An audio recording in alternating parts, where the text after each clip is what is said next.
semata, bukan cuan yang menjadi perhatian kita, tetapi yang selalu mendapatkan perhatian besar pada kehidupan kita adalah semoga kita berkah. Kalau sudah berkah, maka apapun yang kita kerjakan, apapun yang kita lakukan menjadi sebuah pokok kebaikan yang akan mengalir panennya pada kehidupan kelak kita di akhirat. Ada orang-orang yang mereka dijauhkan dari berkah, dan semoga kita tidak termasuk orang yang dijauhkan dari keberkahan.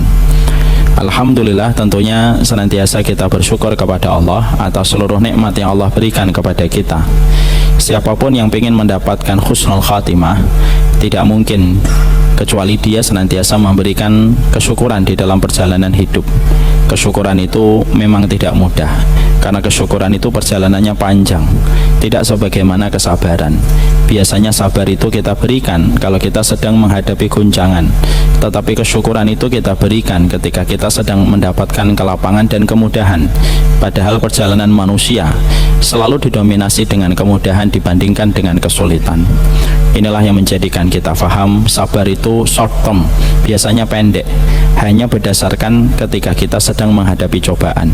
Tetapi kesyukuran itu panjang sekali, di mana kita memberikan kesyukuran dalam setiap perkara. Biasanya manusia itu lebih pandai bersabar dibandingkan di dalam dia bersyukur. Karena sabar itu kita menghadapi cobaan di mana pilihannya tidak banyak. Kalau tiba-tiba antum menghadapi satu persoalan, tiba-tiba dililit utang, maka saat itu maka yang dihadapi kondisinya cuma satu pilihan, sabar atau tidak sabar. Kalaupun tidak sabar, kerugian pun tidak akan hilang. Makanya pilihan kalau kita sedang menghadapi cobaan itu sedikit, sehingga akhirnya banyak orang lebih memilih sabar, karena pun kalau dia marah-marah dan murka pun tidak akan mengembalikan kerugian yang dia dapatkan. Beda dengan kelapangan.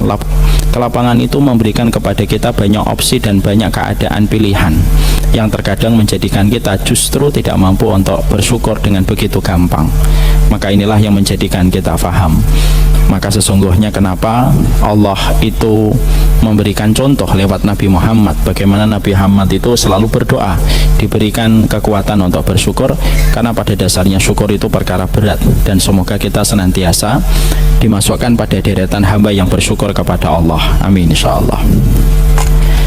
Kita akan melanjutkan perjalanan kita membahas tentang salah satu ayat. Di dalamnya ada sebuah doa yang dimulai dengan kata Rabbana.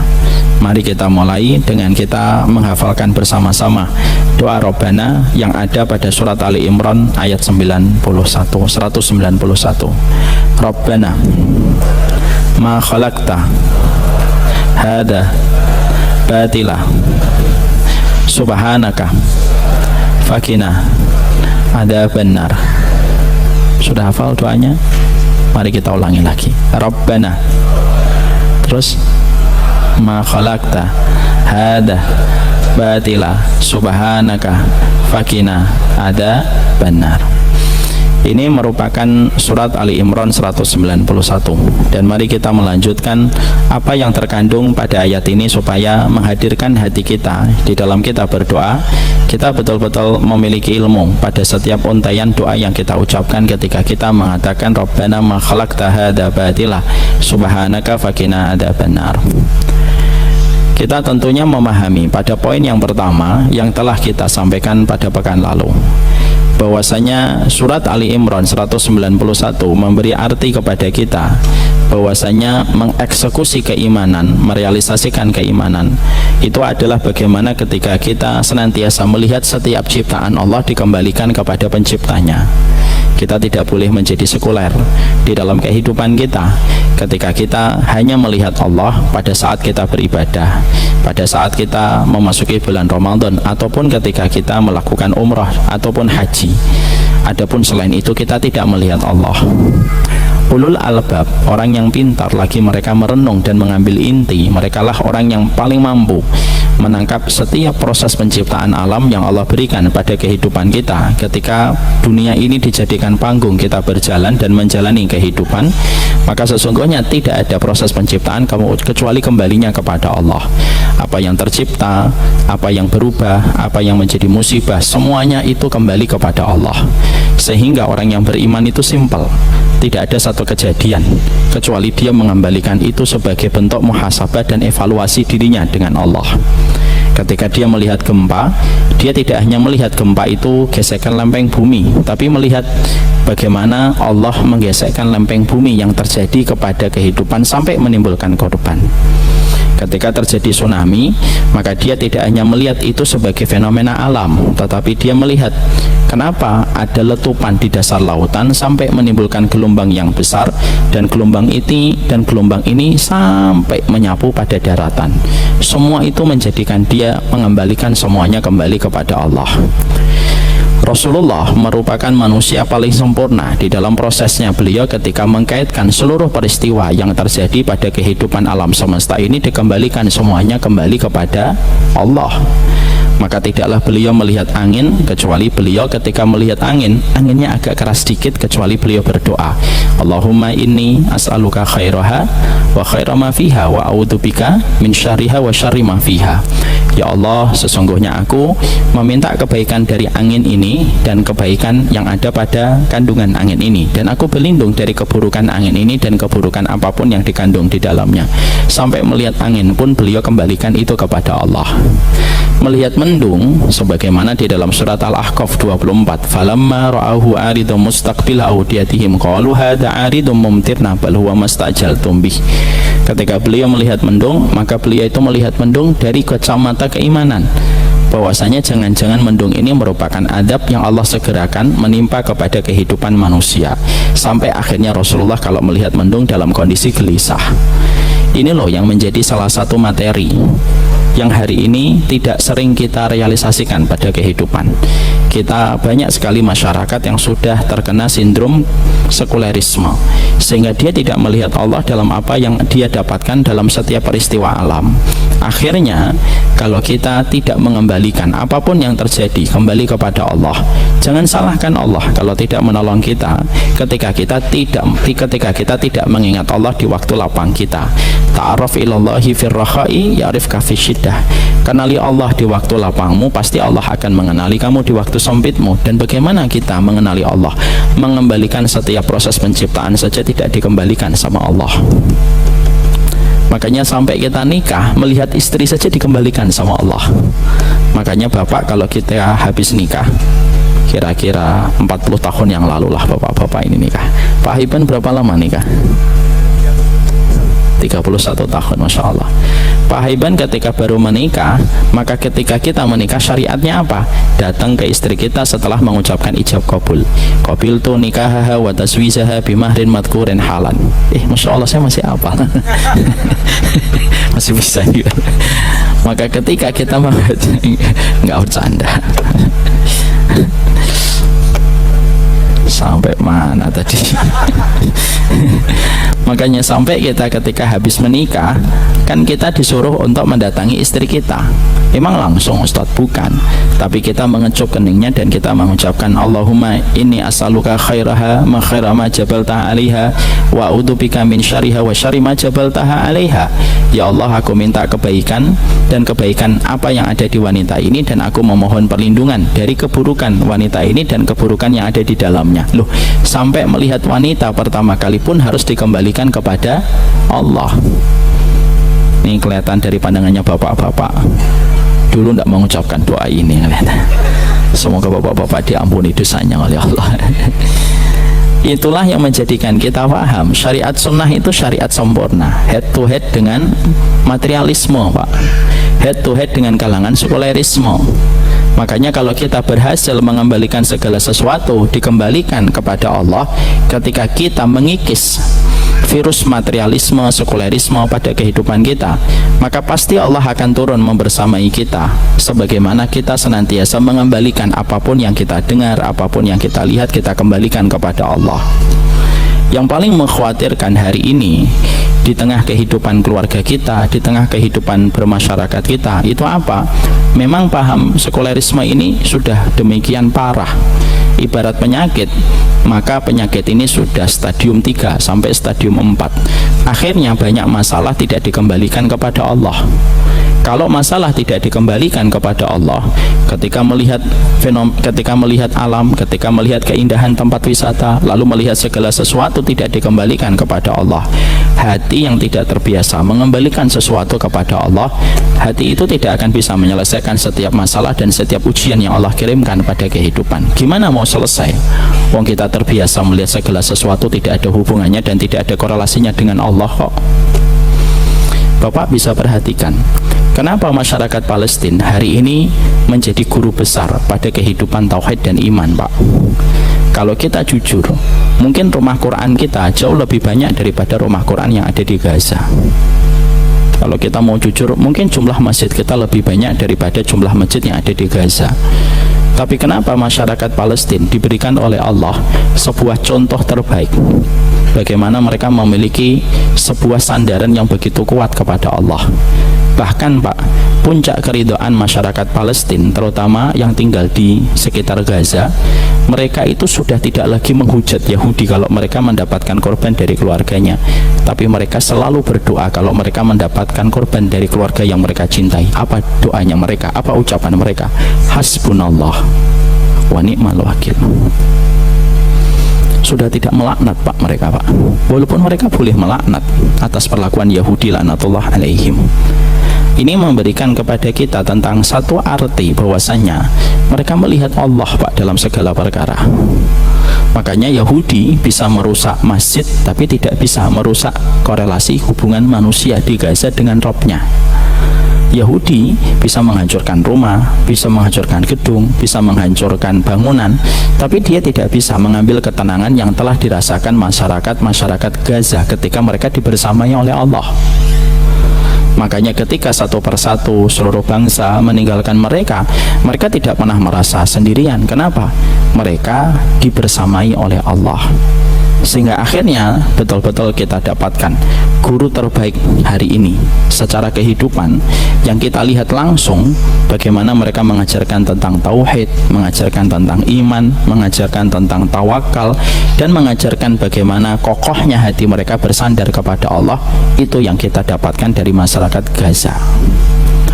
Tidak mungkin Allah itu mengirimkan setiap peristiwa demi peristiwa ribuan kilometer dari tempat kita sekarang duduk, dikirimkan semua peristiwa itu ke handphone kita dalam waktu sekejap, Pak.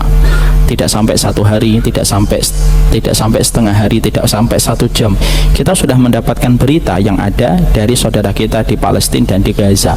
Itu pasti ada hikmah, karena Allah sedang mengarahkan kita. Ini loh, belajar orang-orang yang telah menyerahkan diri mereka kepada Allah dan mereka tidak ragu kepada setiap keputusan Allah, dan sesungguhnya mereka tidak pernah khawatir terhadap siapapun yang mencela mereka. Hamas itu kalaupun dicela, rakyat Palestina siapapun yang mencela, tidak ada yang bisa membuat mereka kecewa dan tidak ada yang bisa membuat mereka sedih. Kenapa? Karena yang dicela itu selalu lebih tinggi daripada mereka yang mencela.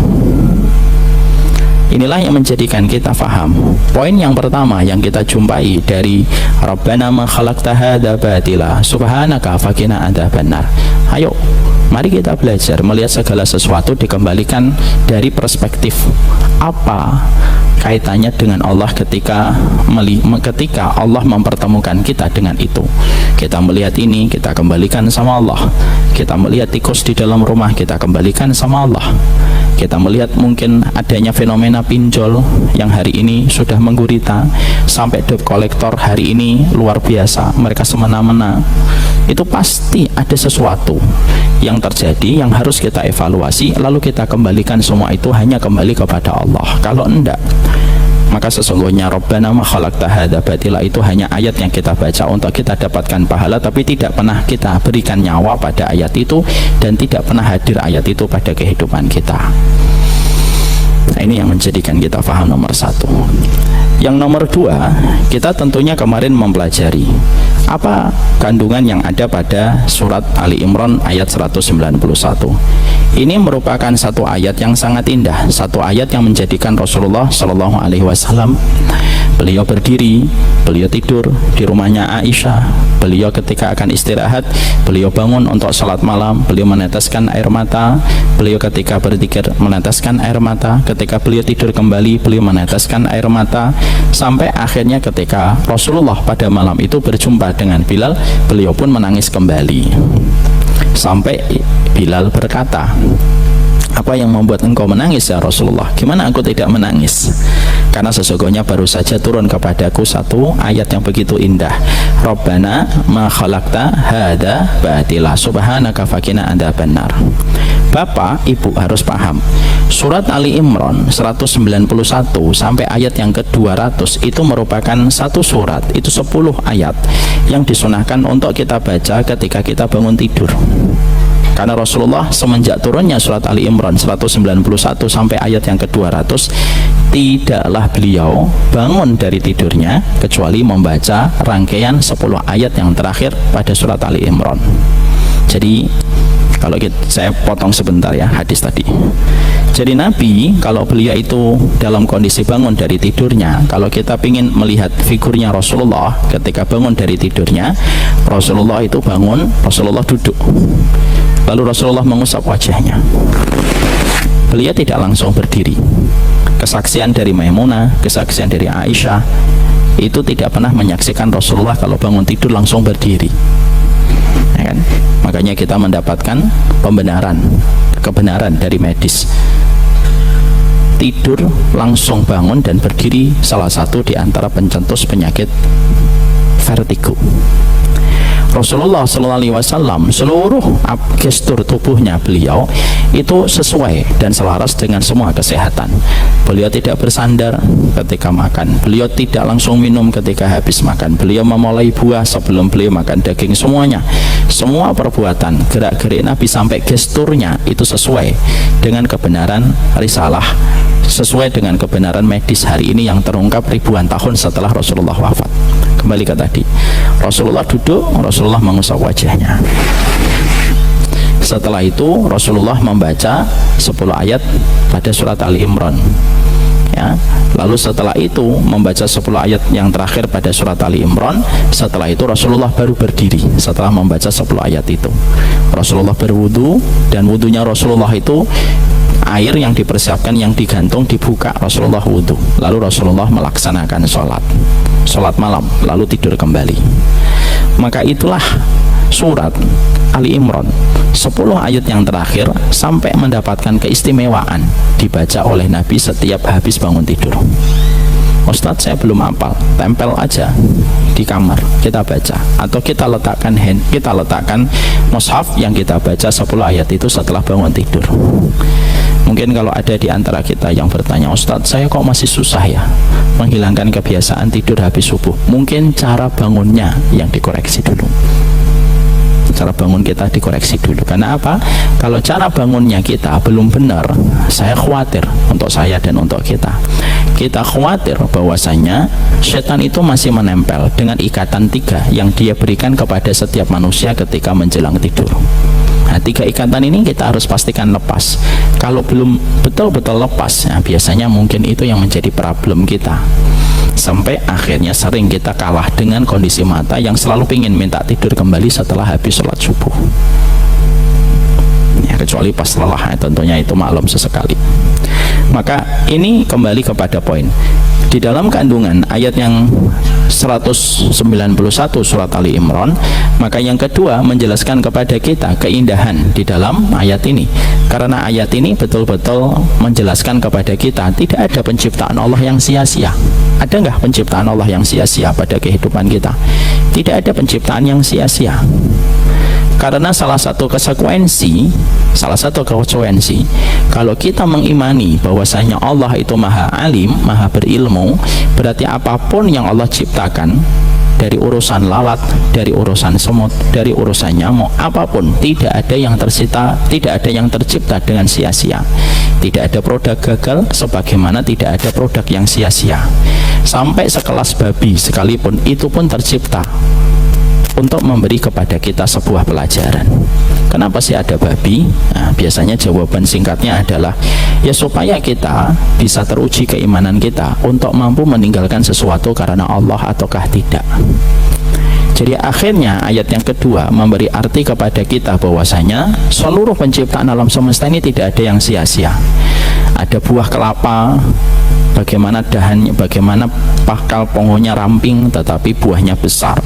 Ada pohon yang besar tetapi buahnya kecil. Semua tercipta tanpa ada sebuah proses kesia-siaan. Makanya menghancurkan salah satu di antara ciptaan Allah yang semuanya tidak ada yang sia-sia itu pasti menciptakan kerumitan yang akan dirasakan manusia.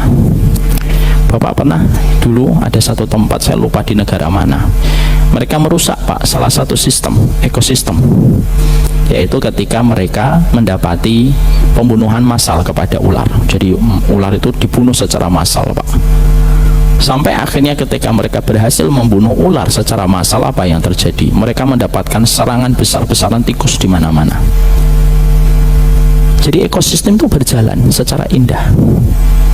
Makanya maaf, kalaulah pada kehidupan alam semesta ini tidak ada yang tercipta kecuali sia-sia, orang yang merusak ekosistem itu, maka dia yang akan menghadapi masalah dan kerumitan. Sama dengan tubuh kita itu tidak ada yang sia-sia.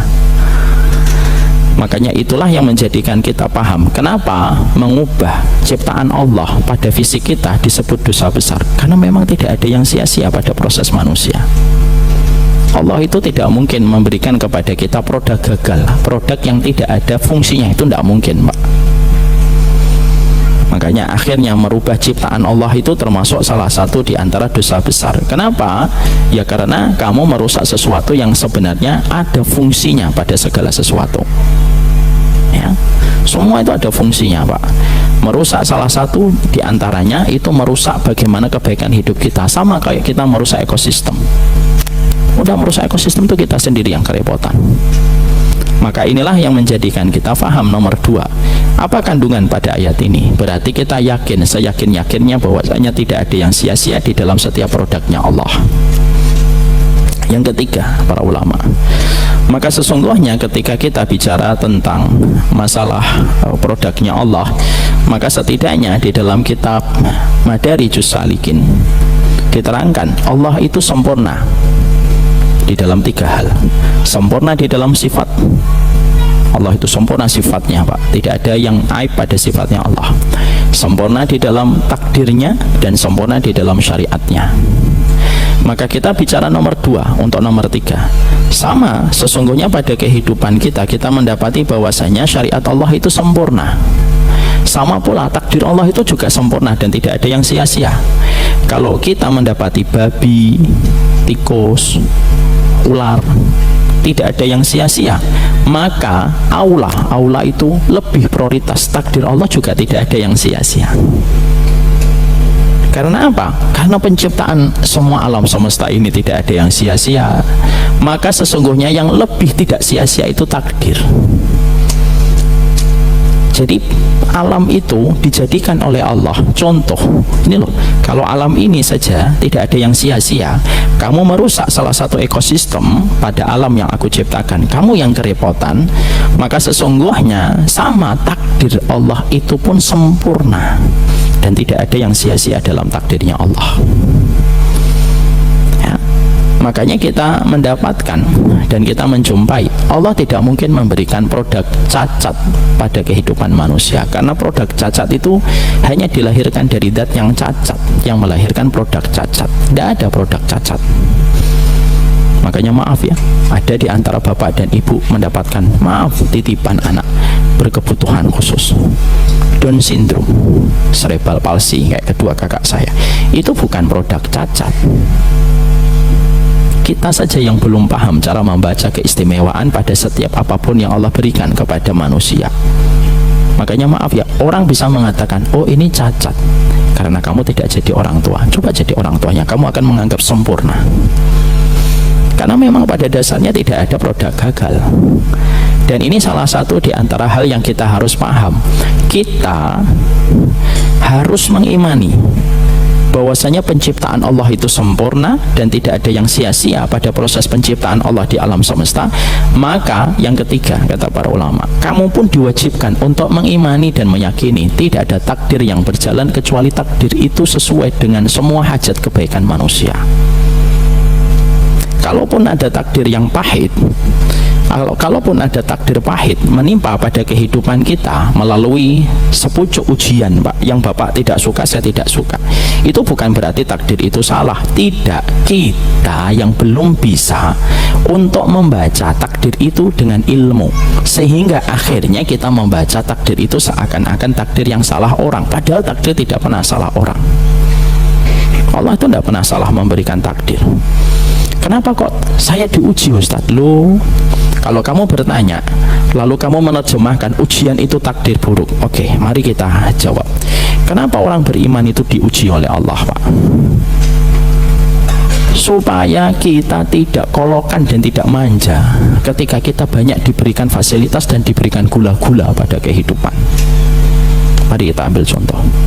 Bapak dan ibu sering tidak, Pak Haiban, sering nggak kita mendapati ada anak dikasih fasilitas jor-joran semenjak kecil, dikasih privilege yang luar biasa. Biasanya ketika gede mandiri atau manja? Manja. Kolokan atau tidak kolokan? Kolokan, Pak. Akhirnya tidak bisa mandiri. Sampai tua, akhirnya dia selalu bergantung kepada mamanya dan bergantung sama papanya. Kenapa? Terlalu dimanja. Ingat kejadian yang viral beberapa bulan lalu ketika ada anak pejabat yang terkenal kasusnya, anak pejabat pajak gitu, sampai nginjek-injek orang, lalu ketika kondisi korbannya sudah dalam kondisi mengenaskan, dia masih bisa sesumbar, saya tidak takut kalau dilaporkan, karena dia yakin bapaknya nanti datang untuk membelanya. Apa yang kita ambil pelajaran? Kita mendoakan semuanya baik. Kita ini orang mukmin, tidak boleh merasa lebih baik. Tapi dari kejadian itu kita ngambil sebuah perkara penting. Anak itu kalau terlalu dimanja, itu yang terjadi malah justru tidak mandiri. Dia kolokan, tidak struggling, tidak berjuang. Kenapa? Terbiasa mendapatkan kemudahan dari semenjak kecil. Ya atau tidak? Apa kata psikolog, Pak, hari ini dalam pendidikan, Pak? Jangan dimanja, Pak. Anak itu jangan dimanja. Kalau dia jalan jatuh, biarin. Kalau anak sakit, kata dokter, udah nggak usah dikasih langsung antibiotik, biarkan tubuhnya itu bertransisi dengan virus dan tahu cara bagaimana mereka itu menghadapi virus.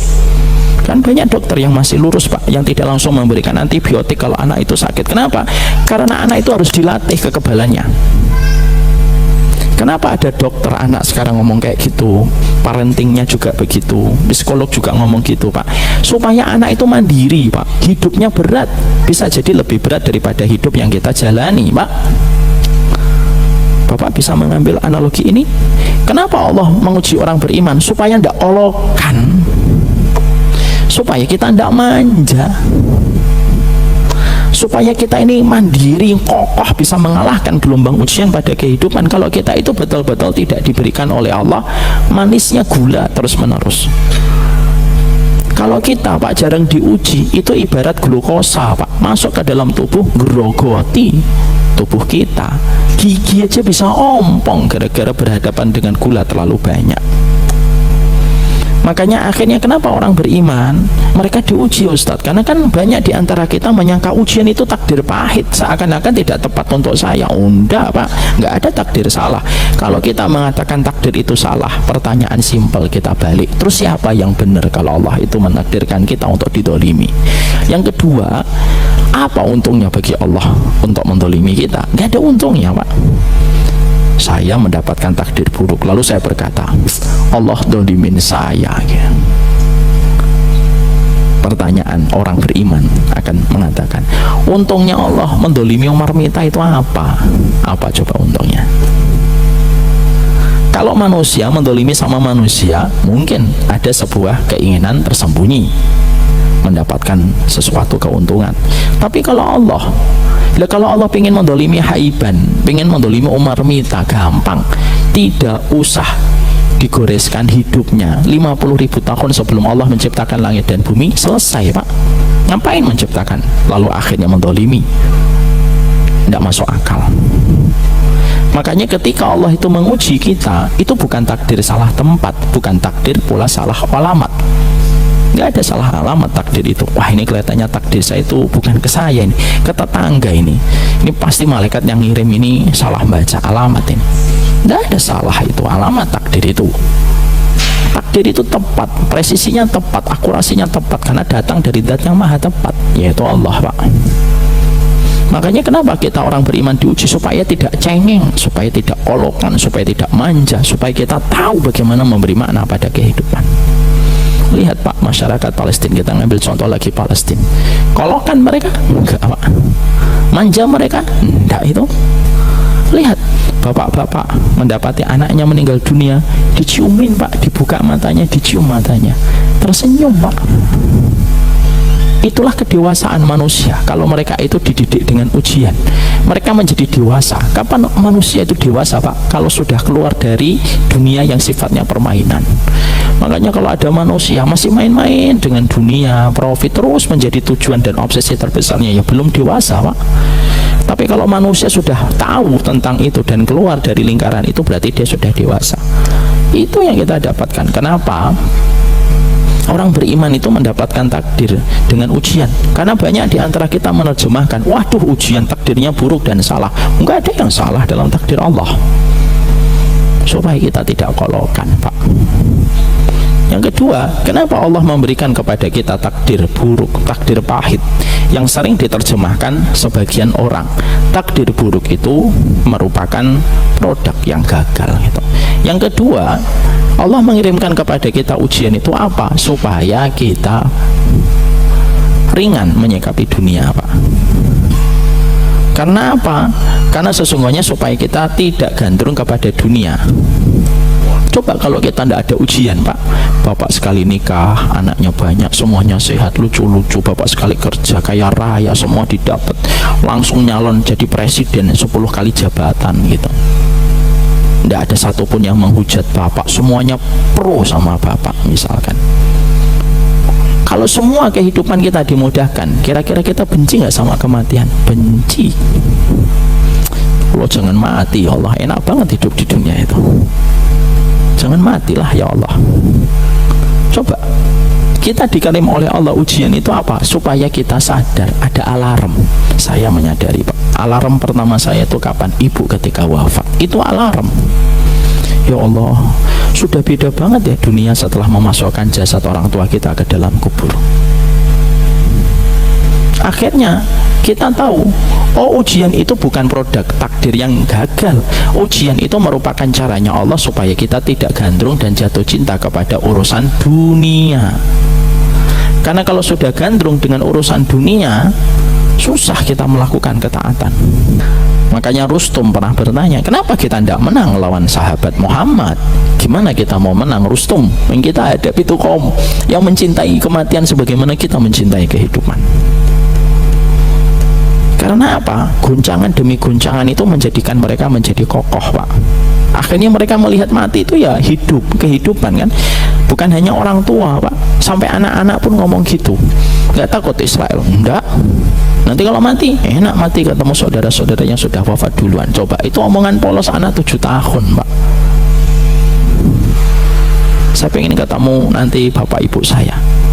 Loh, seindah itu nggak direkayasa, Pak, dan itu tidak ada proses adegan yang dibuat-buat. Ayo nanti ngomong gini ya, 3, 2, 1, action. Nggak ada.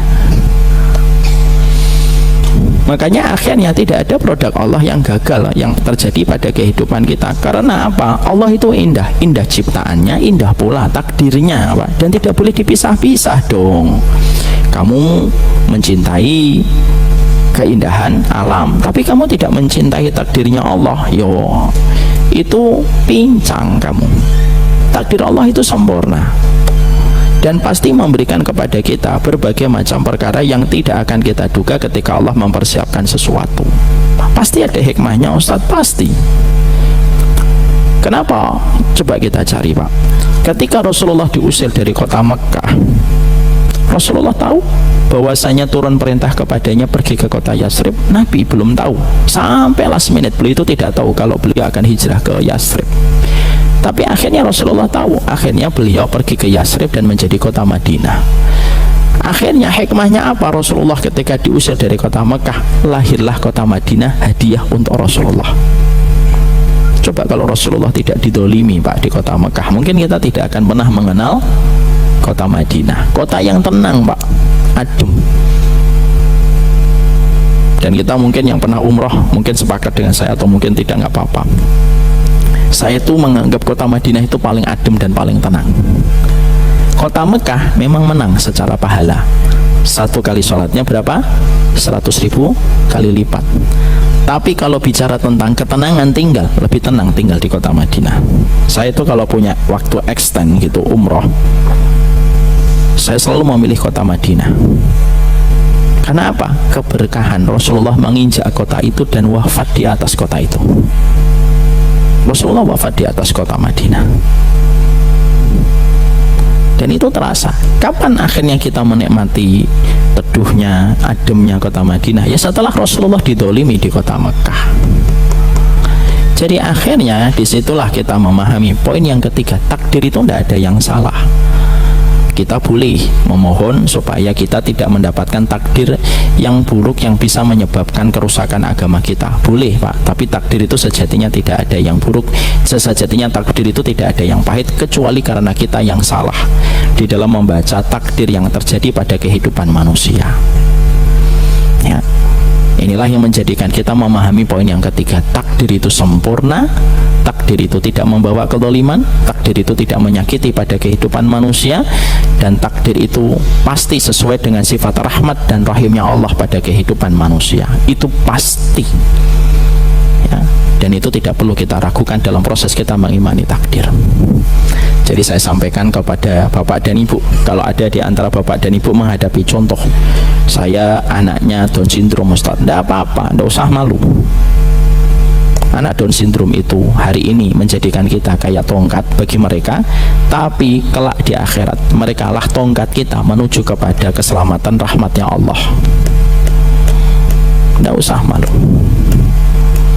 Dan ingat, kalau ibu dan bapak malu, ini saya ingatkan yang di media, kalau ada di antara bapak ibu malu mendapatkan anak Down syndrome, lalu menyalahkan anak Down syndrome, pertanyaan saya sederhana, kalau anak itu bisa bicara, dia pun akan mengatakan sama bapak dan ibunya yang malu, kalau saya bisa milih hidup itu kayak saya milih menu di warung, saya juga tidak mau milih menu ini. Saya juga pengen hidup normal. Tapi kita diajari oleh mereka, anak-anak Down syndrome, hidup itu terkadang tidak menyisakan pilihan kecuali harus mengimani dalam takdir. Maaf ya Pak, saya itu punya orang tua yang tidak malu untuk mengajak kakak-kakak saya pergi kemana-mana.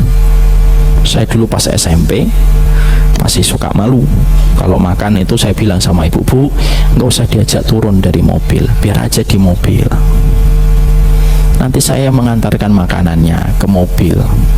Ibu saya tanya, kenapa nak malu?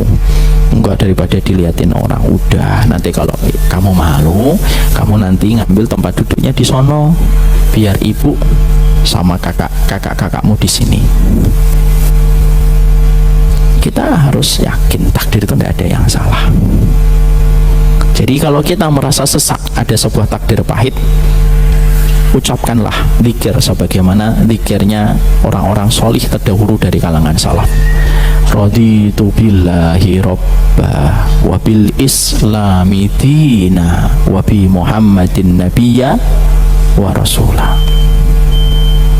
Kalau tiba-tiba bergemetar badan kita memikirkan satu takdir yang tidak pernah kita duga, duduk.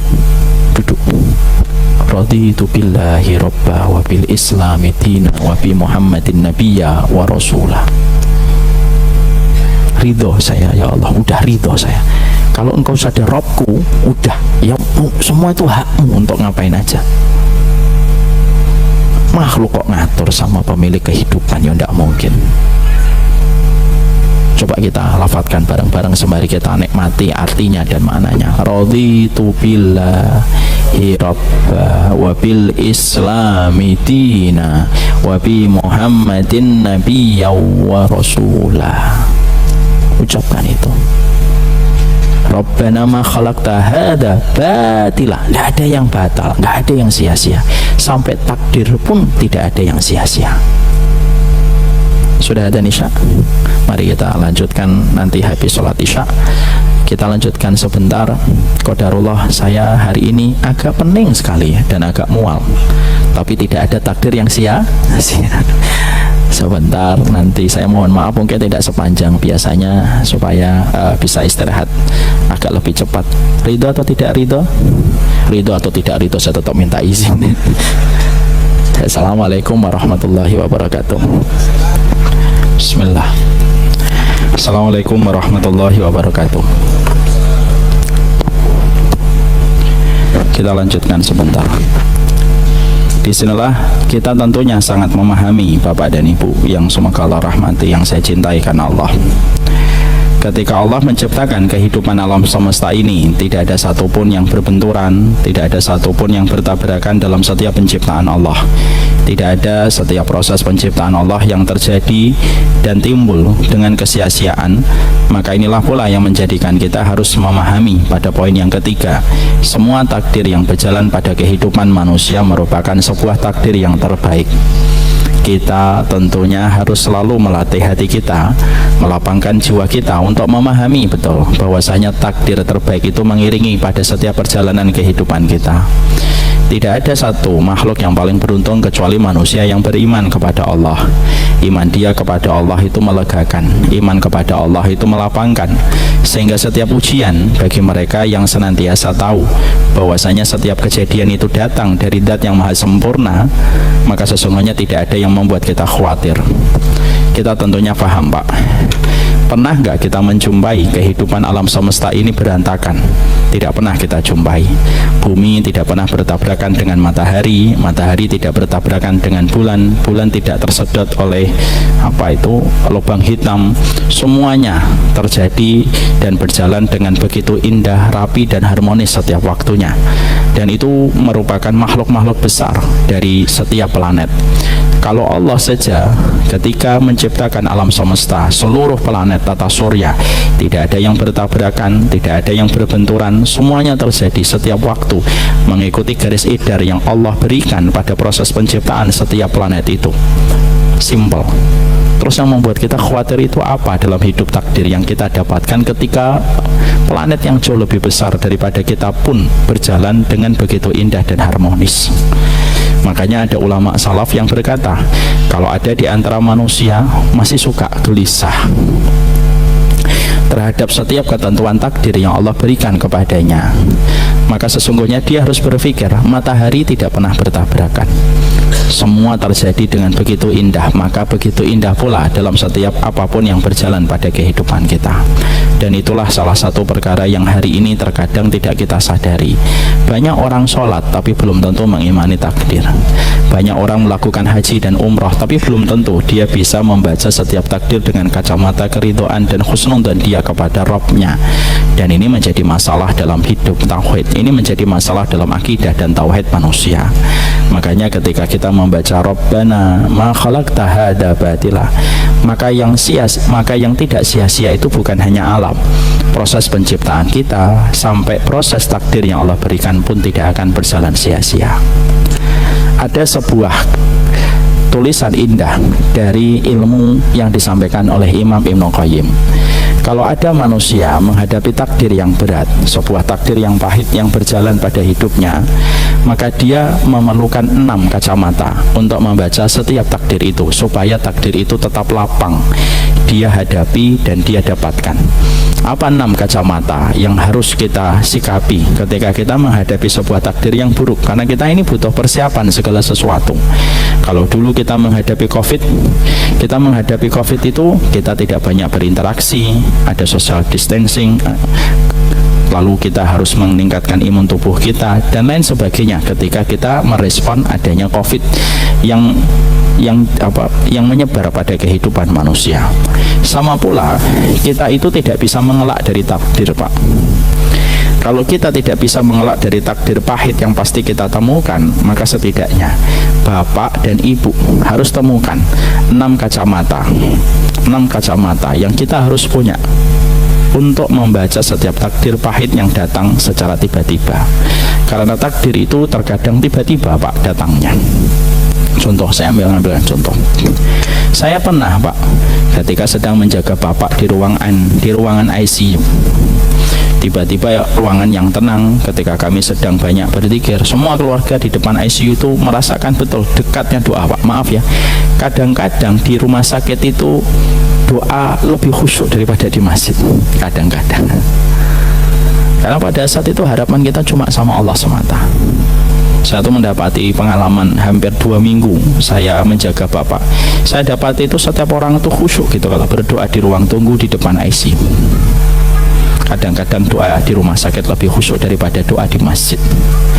Maka ketika kami sedang duduk satu keluarga dengan keluarga yang lain, sedang betul-betul menitipkan harapan kepada Allah tentang keluarga di ICU yang tidak bisa ditunggu. Tiba-tiba suara ICU itu rame, Pak. Kedatangan orang dengan rombongan para pasien yang begitu gugup ketika harus menangani cepat. Ternyata ada korban kecelakaan.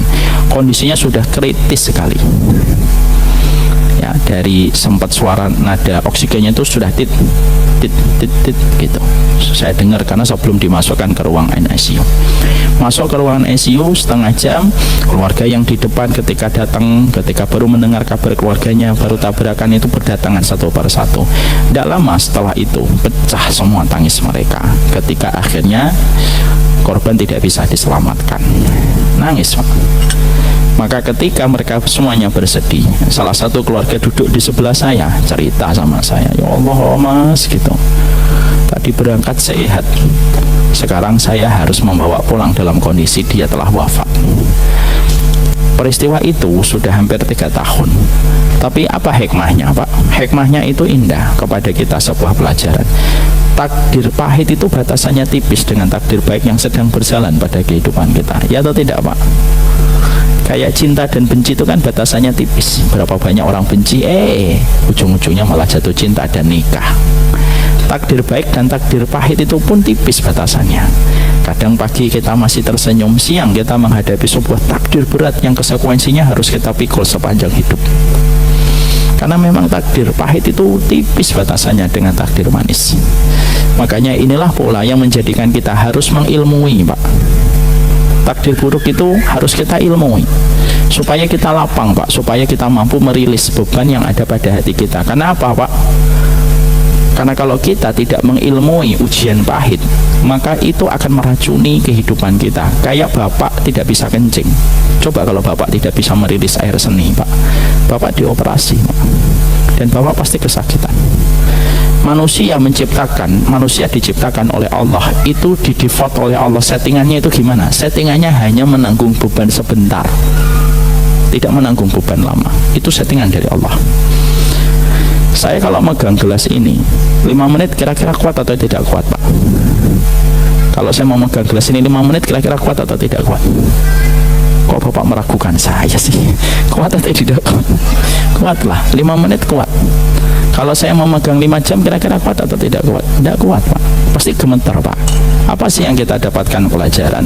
Allah men-setting manusia hanya menanggung beban sebentar. Lalu manusia itu harus berilmu untuk merilis setiap beban supaya beban itu tidak merusak dirinya. Paham maksud saya, Pak? Allah menciptakan air seni kepada tubuh kita harus dikeluarin, Pak. Kalau nggak dikeluarin jadi racun buat lambung, jadi racun buat pankreas, jadi racun buat liver. Makanya kenapa di situ kita paham, Pak, kenapa iman sama takdir itu penting, Ustaz. Tuh, iman sama takdir itu merilis beban pada kehidupan. Makanya akhirnya ayat ini tuh indah betul. Rabbana ma khalaqta hadza batila. Kita sedang bicara dengan Rabb penguasa alam semesta yang sangat maha baik. Ya Allah, tidak ada yang sia-sia takdirmu itu. ciptaanmu tidak sia-sia, alam semesta tidak sia-sia, sama takdirmu itu tidak sia-sia. Makanya kita harus mengilmui gimana cara kita membaca takdir, Ustaz. Ada 6 kacamata yang harus kita pakai kalau kita membaca takdir. Ketika takdir itu pahit, karena batasan takdir pahit dan takdir buruk itu tipis. Yang pertama, cara kita membaca takdir itu, yang pertama kita harus punya kacamata tauhid, Pak. Apa itu kacamata tauhid? Kata Imam Ibnu Qayyim, artinya bahwasanya hidup itu memang miliknya Allah. Oh, namanya miliknya Allah kok kita protes? Oh, bukan hidup milik kita. Kalau dalam bahasa percakapan orang Jakarta, suka-sukanya Allah lah. Allah yang punya kehidupan kita kok. Makanya kita tidak bisa bertanya, kenapa ya Allah? Lu kok kenapa? Kamu itu makhluk kok. Dan Allah itu Khalik.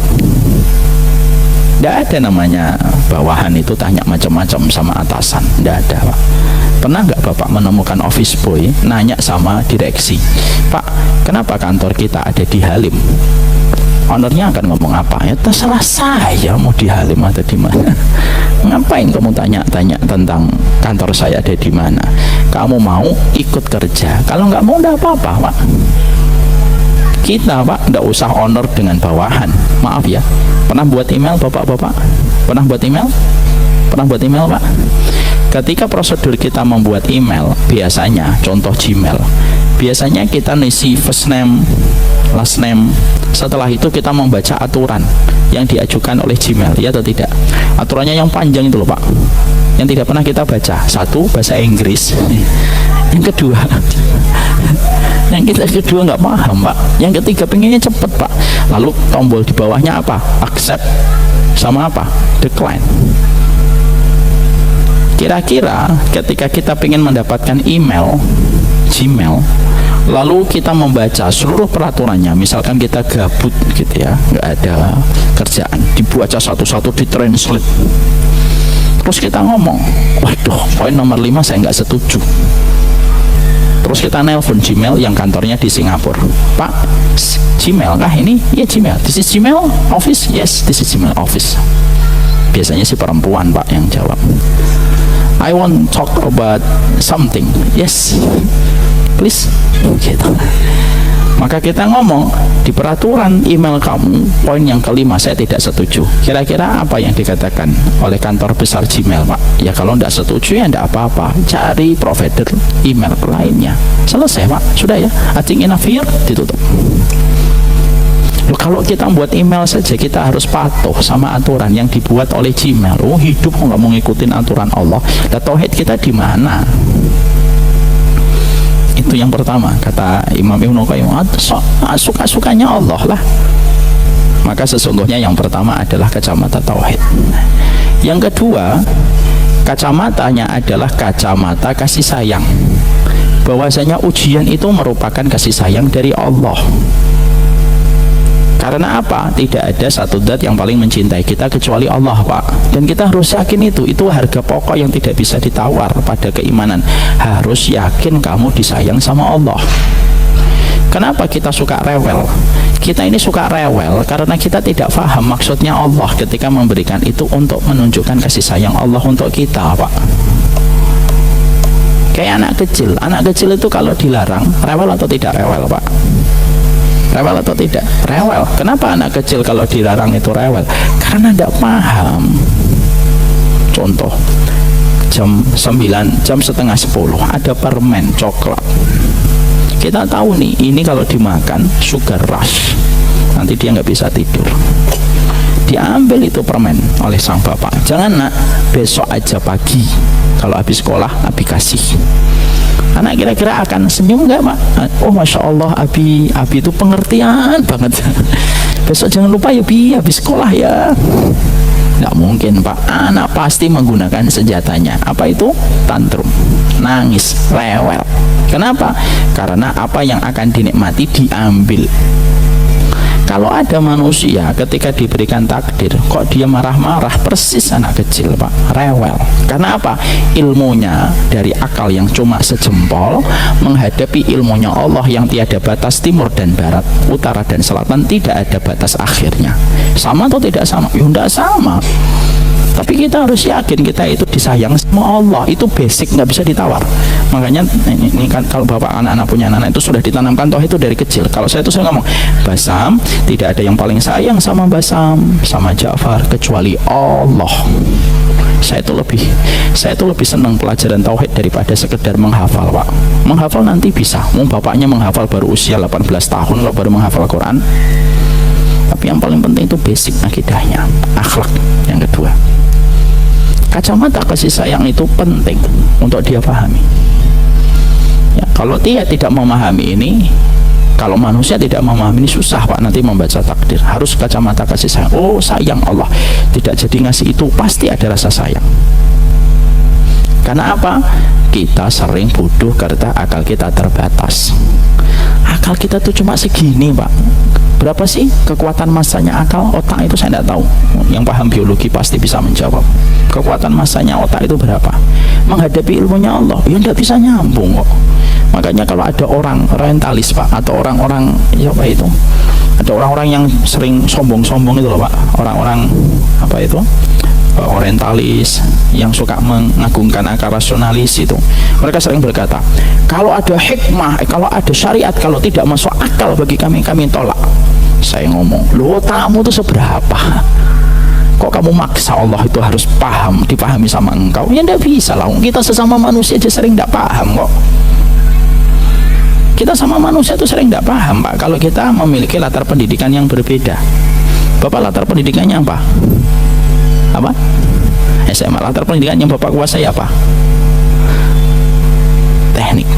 Saya nggak nguasain teknik. Kalau beliau ngomong teknik, saya nggak paham, Pak. Kalau kita sesama manusia aja kadang-kadang kita nggak nyambung, lo apalagi kita dengan Allah, semuanya harus nyambung gitu, masuk akal dan logis untuk kita? Ya nggak bisa dong. Saya tidak bisa memahami secara logika kenapa ujian ini terjadi pada saya, karena semua itu tidak bisa dilogika semuanya. Sudahlah, imani kamu itu disayang sama Allah, selesai. Dan itu basic. Maaf ya Pak, saya pernah ngajar Pak di Batan, udah lama banget.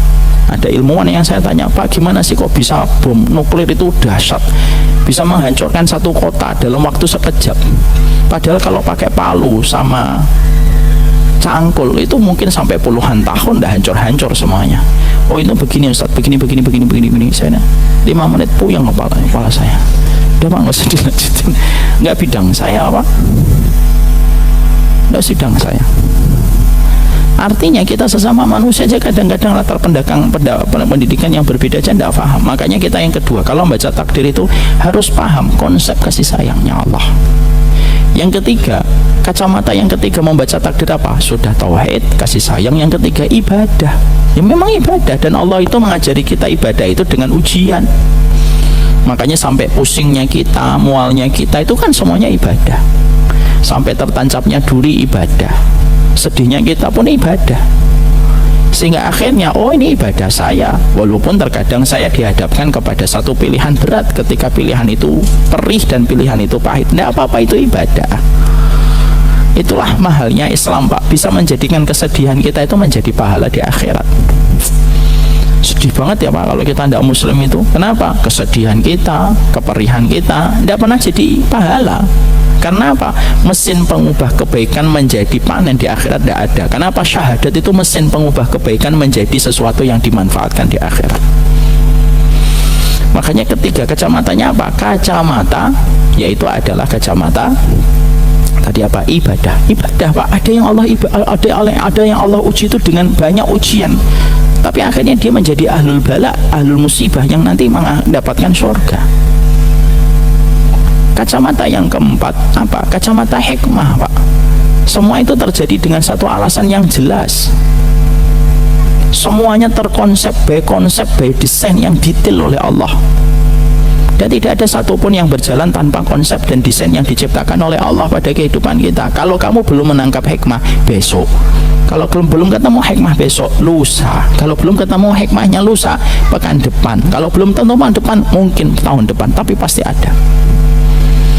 Karena apa? Tidak mungkin berjalan tanpa hikmah.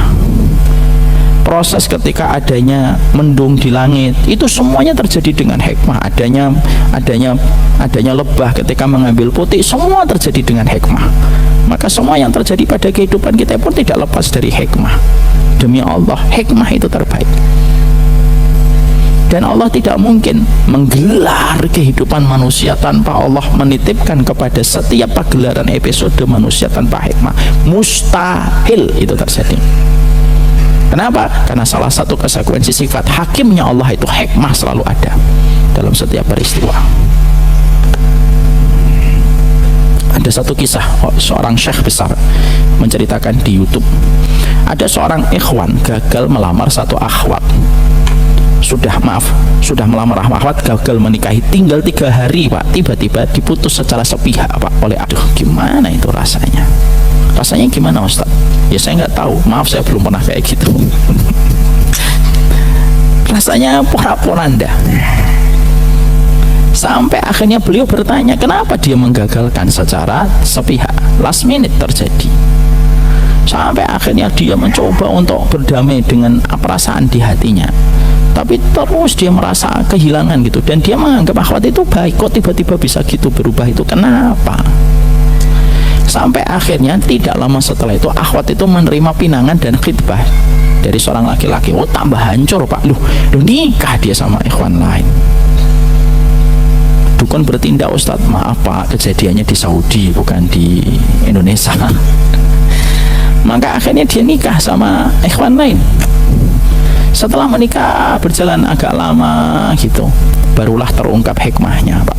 Tiba-tiba dia mendengar dari kerabat dari wanita ini terdiagnosa menderita penyakit berat Pak, rontok rambutnya dan lain sebagainya, dan dia tidak bisa melahirkan keturunan. Sampai akhirnya kondisinya kritis. Barulah sang ikhwan itu tahu, oh ini hikmahnya. Allah tidak takdirkan saya untuknya, karena mungkin kalau saya bersamanya saya tidak akan kuat memikul beban ujian yang dia rasakan. Allah hadirkan laki-laki yang jauh lebih baik daripada saya, yang bersabar merawat wanita itu yang mungkin saya tidak akan bisa sabar merawatnya. Hikmah itu ketemu kok, tidak mungkin tidak ketemu. Cuma kata Imam Ibnu Qayyim, kenapa kita gagal menangkap hikmah Ustadz? Kita gagal menangkap hikmah itu karena hati kita, kaca-kacanya itu sudah buram dengan dosa. Akhirnya kaca hati yang buram dengan dosa tidak bisa memantulkan hikmah yang kita temukan dalam setiap peristiwa. Akhirnya Pak, marah-marah, depresi, menyalahkan dan lain sebagainya. Ya kan? Kemarin tuh Pak, saya ngisi tablik di Bandung, ada salah satu anak muda cerita, dia baru saja keluar dari rumah sakit jiwa. Yang menarik adalah dia berkata, salah satu yang membuat saya bisa keluar dari rumah sakit jiwa itu apa Ustadz? Saya menonton seriesnya Ustadz, The Homeland of Salihin. Lalu di dalam part itu saya mendapati part-part yang Ustadz sampaikan tentang masalah keridhaan. Akhirnya saya dalamin perkataan itu. Lalu akhirnya sekarang beliau masuk ke ITB Pak. Hikmah itu pasti ada kok, tidak mungkin tidak ada. Ini saya kisahkan kisah kecil Pak, remeh, tapi tidak apa-apa lah, moga-moga jadi bermanfaat. Saya itu udah lama Pak, hampir 10 tahun yang lalu pernah mau ngajar di bandara. Saya naik bis Damri Pak, karena kalau naik mobil kan terlalu jauh. Saya naik bis Damri. Qadarullah ketika sampai ke pangkalan bis Damri, ada bis yang sudah mau keluar. Waktu saya sudah mepet Pak, sudah jam 10. Itu waktu yang tepat untuk naik bis supaya sampai sebelum duhur. Ini kisah nyata. Qadarullah bis yang mau keluar itu saya turun dari ojek. Saat itu belum ada Gojek gitu. Saya turun dari ojek, saya langsung, Pak saya mau naik Pak gitu. Tidak bisa Mas, tolong Pak saya ngajar di bandara. Ya tetap tidak bisa, kamu berdiri sudah penuh. Tidak apa-apa, saya berdiri, saya ikhlas. Tidak bisa, nanti kalau berdiri kami yang ditegur, karena tidak boleh ada yang berdiri di bis Damri. Saya melas Pak, ayolah Pak supaya saya nggak telat. Tidak bisa, ikut aja belakang. Oh kalau ikut belakang saya harus nunggu 15-30 menit Pak. Udah nggak apa-apa, tunggu aja. Makanya agak berangkat lebih pagi. Ya sudahlah, saya nggak bisa maksa kan. Saya bukan preman bertato, buka atau enggak gitu. Saya bukan preman bertato. Lalu akhirnya bis itu jalan. saya naik bis berikutnya Pak, ya memang harus nunggu sampai sekitar 15 sampai 30 menit saya tungguin gitu. Saya karena pertama yang naik ya saya naiknya di bawah di belakang sopir. Naik itu akhirnya 20 menit sampai 30 menit bis itu baru berjalan setelah agak penuh. Ketika lagi berjalan masuk ke Bekasi Barat, menuju ke tol dalam kota, tiba-tiba pun Nokia yang belum poliponik Pak, masih monoponik. Tahu yang monoponik? Saat itu 10 tahun yang lalu, handphone yang kecil itu di loudspeaker sama dia, jangan lewat dalam kota ya. Saat itu belum ada aplikasi map yang kita sering pakai sekarang. Kamu jangan lewat dalam kota, banting aja lewat Tanjung Priok. Nanti lewat pisah itu kan, dari dalam kota kan ada yang Tanjung Priok Pak, ada yang dalam kota, ini Tanjung Priok. Dalam kota ada kecelakaan, macetnya panjang, udah lewat aja Tanjung Priok. Oke, siap, makasih ya. Ya, matikan handphone. Saya tuh madeg gitu, saya mencoba apakah itu bis yang di depan gitu. Lewat Pak, lewat Tanjung Priok akhirnya. Masya Allah Pak, lewat Tanjung Priok lancar selancar-lancarnya ya. Gasnya direm, gasnya dipolin, remnya diblongin ya itu. Terus jalan kenceng banget itu. Loh, sampai akhirnya kami sampai bandara Pak, sebelum duhur Pak. Masya Allah itu. Saya iseng-iseng tanya gitu, Pak tadi yang nelpon Bapak siapa? Bis yang di depan tadi loh, yang sebelum masnya naik ada kan bis yang baru keluar, ya itu bis, itu masih terkena macet itu di dalam kota. Kadang-kadang kisah-kisah gitu sering nggak kita dapatkan Pak pada kehidupan kita? Sering Pak. Contoh saya yang pendosa saja ada, apalagi Bapak yang lebih solih dari saya, ya kan? Artinya hikmah itu pasti ada. Cuma manusia itu suka terburu-buru, pengennya hikmah itu langsung. Nggak bisa langsung lah, nggak bisa langsung. Hikmah itu harus ditunggu dalam kondisi ridho. Kenapa? Kok tidak langsung dikasih hikmah Ustaz? Sesuatu yang terlalu instan itu pasti tidak baik. Wong kita makan instan, makanan junk food aja baik atau tidak baik? Tidak baik Mak. Makanan-makanan instan yang ada di restoran yang hari ini sedang diboikot itu terkategori makanan junk food. Kenapa? Yang cepat itu biasanya ngerusak. Karena Allah itu ciptakan semua kehidupan ini tuh ada proses yang harus dinikmatin. Kenapa kok hikmah tidak langsung ketemu sekarang Ustaz? Tidak bisa kayak gitu. Nggak ada nikmatnya nanti kita menunggu sampai hikmah itu turun. Yang berikutnya, kacamata berikutnya itu apa? Kacamata tadi nomor berapa? 4 ya. Yang kelima, kacamata apa yang kita dapatkan kalau kita membaca setiap takdir buruk? Kacamata pujian, bahwasanya kita tetap memuji kepada Allah. Kenapa? Allah itu memang berhak dipuji dalam setiap hal. Dan yang keenam, kacamata keadilan. Apa itu kacamata keadilan? Tidak mungkin Allah itu tidak adil. Kalau kamu diuji, orang lain pun diuji. Jangan kamu ngerasa aku adalah laki-laki paling tragis dalam hidup. Alah, ada yang lebih tragis dari dirimu. Makanya kata Imam Ibnu Qayyim, dipakai dong kacamata keadilan itu, dipakai. Karena apa? Tidak mungkin Allah itu tidak adil. Maaf ya, orang yang kafir aja diuji sama Allah sebagai konsekuensi peserta panggung dunia. Karena panggungnya dunia, kamu pesertanya, ya kamu harus menghadapi setiap ujiannya, walaupun kamu kufur sekalipun.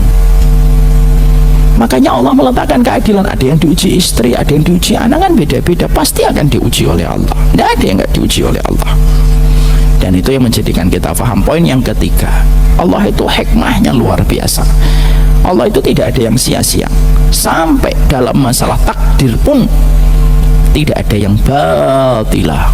Jadi nanti kalau Bapak membaca Rabbana ma khalaqta hadza batila, sifatnya Allah sempurna, takdirnya Allah sempurna, syariatnya Allah pun Allah sempurna. 3 perkara itu yang disebutkan Imam Ibnu Qayyim. Semoga kita faham, semoga kita mengerti. Ustadz, gimana ya tentang suami saya? Itulah takdir terbaik. Dia adalah laki-laki yang Allah takdirkan kepadamu dan telah dituliskan 50.000 tahun sebelum Allah menciptakan langit dan bumi. Berarti tidak main-main. Gimana dengan istri saya Ustadz? Itulah wanita yang Allah telah tuliskan namanya 50.000 tahun sebelum Allah menciptakan langit dan bumi. Berarti tidak main-main jodoh kita. Mari kita membaca takdir dengan kacamata 6 tadi, supaya lapang hati kita dan kita tahu tidak ada produk takdir yang gagal dan tidak ada produk takdir yang cacat. Semoga Allah berkahi kita, Masya Allah. Semoga Allah memberikan kebaikan dalam setiap urusan kita. Kelihatannya bapak-bapak sedang merenung gitu ya. Jadi karena sedang merenung, maka jangan kita buyarkan perenungan ini dengan bertanya. Biarkan kita tetap merenung. Semoga Allah memberikan keberkahan dan kebaikan untuk kita. Ini yang dapat saya sampaikan. Saya mohon maaf mungkin tidak membuka pertanyaan. Insya Allah kita lanjutkan. Apa poin yang keempat, 5, 6, 7, 8? Masya Allah ya. Satu ayat.